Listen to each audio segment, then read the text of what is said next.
L'homme vient de recevoir un coup de poing. Il a commencé à vomir violemment. Encore plus étranger. Il semblait y avoir quelque chose dans sa bouche. Je ne m'attendais pas à la seconde suivante. Il a sorti une médaille de sa bouche. Le commandant allemand a immédiatement baissé son arme en voyant cela. Et a commencé à interroger l'homme. D'où vient cette médaille?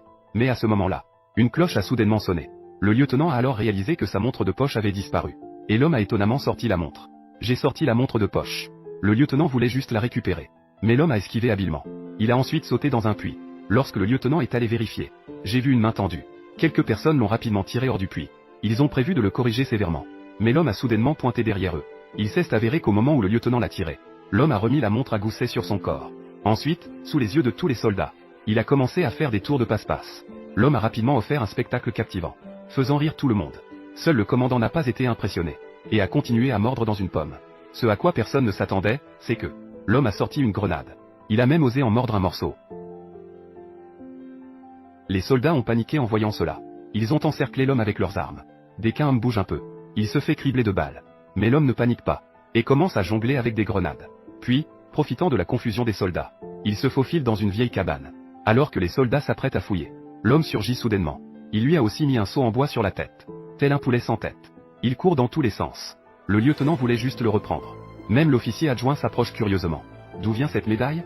L'homme a mystérieusement disparu. Tout le monde devient soudain vigilant, et se met à chercher frénétiquement des traces de l'homme. À leur grande surprise, les soldats lèvent les yeux, pour découvrir que l'homme est monté sur le toit. Puis, l'homme attrape une échelle. Sous le regard étonné des soldats allemands, il a commencé à exécuter des acrobaties plus difficiles. Tout le monde se détend à nouveau. Mais seul l'officier supérieur est une exception. On le voit s'approcher derrière deux filles, et leur demande à nouveau l'origine de la médaille. Voyant que l'homme ne réagit pas, il commence à menacer les petites filles.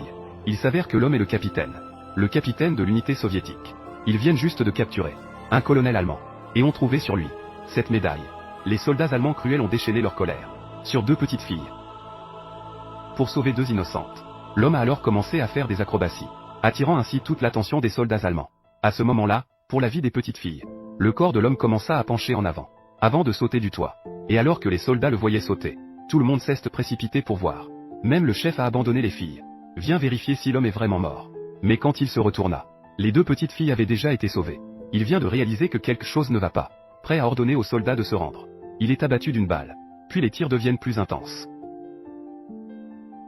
Bientôt, tous les soldats allemands sont éliminés. Un seul lieutenant a survécu. C'est alors que le capitaine se relève du sol. Lui a posé une question.